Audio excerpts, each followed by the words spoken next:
ko kasi siya yung nagpasaya sa akin. Uy, hindi ako to Sabi lang doon sa prompter. Nakalagay, Stel. Nililinaw lang naman. Stel, umacting ka yung nasasaktan. Ang sakit ko? Oo. Alam ko po na nga rin. Alam, ay, dito ka. Sige. Oo, dyan ka nga. Teka. Ano to? May tanong ako, sino kailangan ng tissue? May umiiyak dun eh. Ayun kita yung sipon. Tissue. Pakabutan na lang po siya ng tissue. Salamat po. Doon, meron. Alam mo, Julie, mabuti pa. Bumalik muna tayo sa umpisa. Okay. May tatanong ako sa'yo, Julie. Oo. Ready ka na ba? Hindi pa ready yung piano eh. Sige, wait lang. Teka. Ay, wait lang. Ready ka na? May bago ko natuklasan kay Stel. Ano? Akala ko gagawin mo yung ginagawa mo, yung... Diba ganon? Ano ginagawa mo? Pagka na-excite ka, or kinikilig ka, ganon?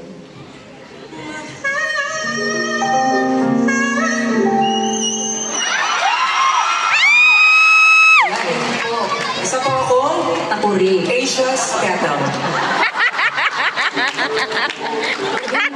Hindi ko kayang gawin yun, guys. See? I cannot. Ready ka na ba sa question ko? Ready na. Ang tanong, Julie, sa subject na math. Hindi, balikan natin yung umpisa, Julie. Naalala mo pa nung unang beses kang na-in love? Parang first love mo, puppy love, gano'n. Puppy love. Ano po? Nagkaroon po kasi ako ng aso. Ay, joke lang. Hindi. Ano? Puppy love mo. Hindi. Ano, yung puppy love ko, parang, I think grade 5 ako noon. Grade 5. Tapos, nasa higher batch yung crush ko, grade 6. Tapos, wala lang, hindi niya alam na crush ko siya. Tapos like, Ang sabi niya? Oo, Siya siya yun? yun. Baka nga siya yun. Kasi nasa higher location siya.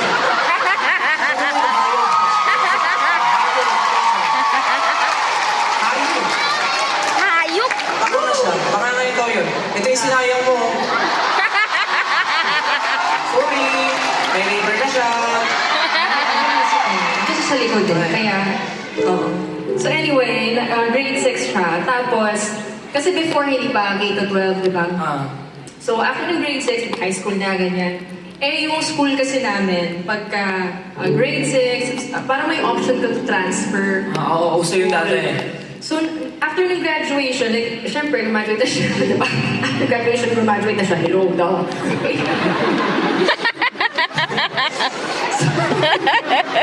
Tama naman. Tapos, edi, like, syempre, the following year, like, ako grade 6 na. Tapos hindi ko na siya nakita. Ibig sabihin, hindi pala siya nag-enroll dun sa same school. Tapos yun, like, nasad ako na heartbroken ako. Paano yung sad? Ay, yung masad pa. May sauce na ba? Ay! Iba tayo. Sorry. Ikaw, paano naman, ikaw, pag na-in-love ka? Ay, kasi ano ko focus ako sa studies na.